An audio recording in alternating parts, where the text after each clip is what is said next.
93-year-old Charles Serio has lived in Morganza, Louisiana for his entire life. Working at his family's gas station and auto shop, Serio and his family have served the town of Morganza for more than 100 years. This place here was built in 1936, see?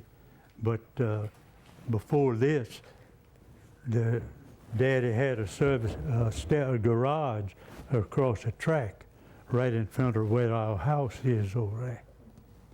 And he started that back in the early 20s. Serio explains the clock that sits on the very top of the station is a monument to everyone in the town. Daddy opened this place on this side about that time. And it's been here since.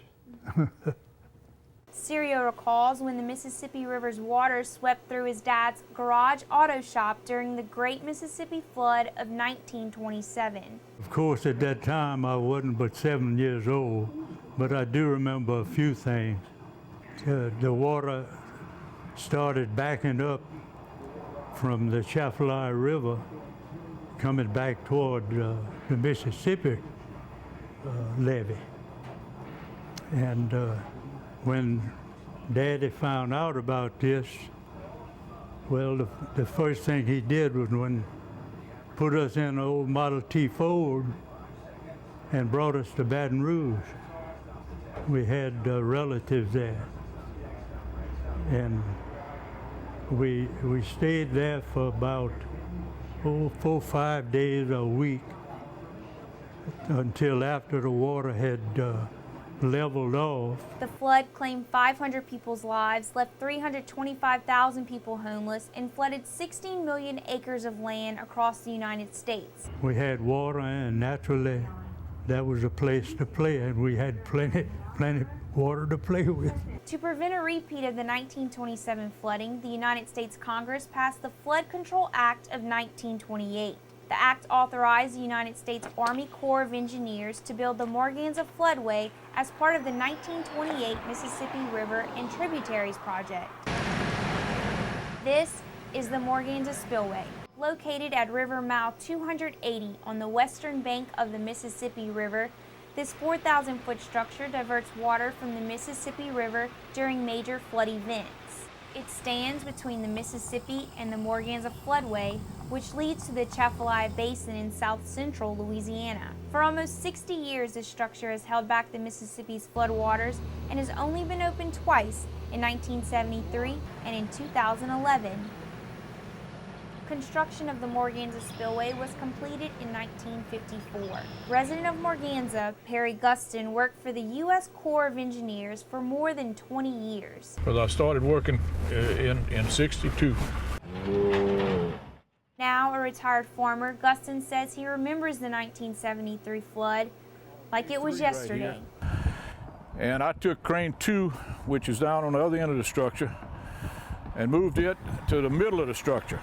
For 20 years, the gates of the Morganza Spillway remained unused until April 17, 1973. Guston explains that due to the pressure from the high water, the old river control structure wing wall collapsed, which caused the river to swell even more. When the wing wall went in, the water in this forebay was around 55, 56 feet on these gauges behind us over here.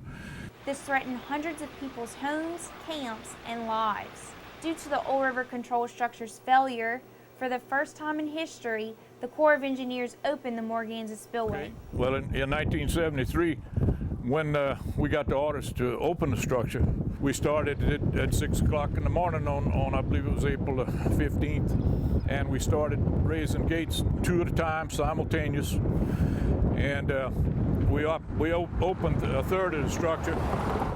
Guston describes the river flowing through the gates as the most powerful thing he has ever seen. When we opened these 42 bays, Morganza high water gauge dropped 4 feet. So we dropped the river level 4 feet in the Mississippi back of Morganza, which to me is quite an achievement if you stop and think about it, because Old Man River right there is a pretty good body of water. It was an event Guston says he'll never forget.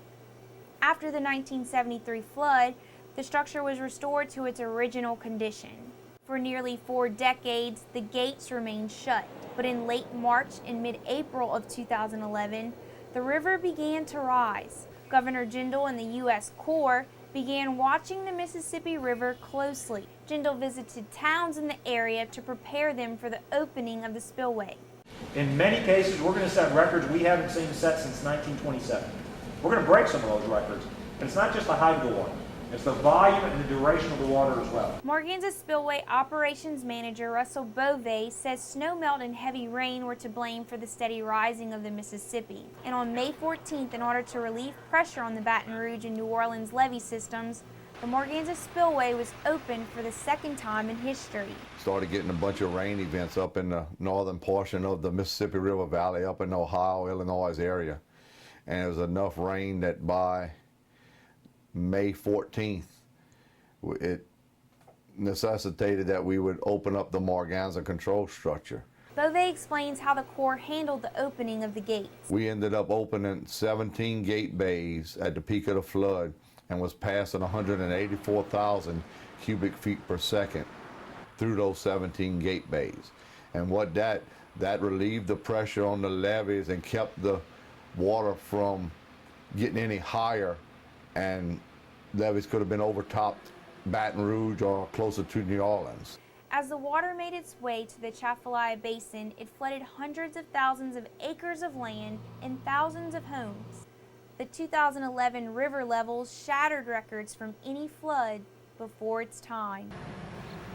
Man has tried to control the Mississippi River for many years with levee systems and control structures like the Morganza Spillway. But throughout history, the Mississippi River continues to prove that Mother Nature just can't be controlled.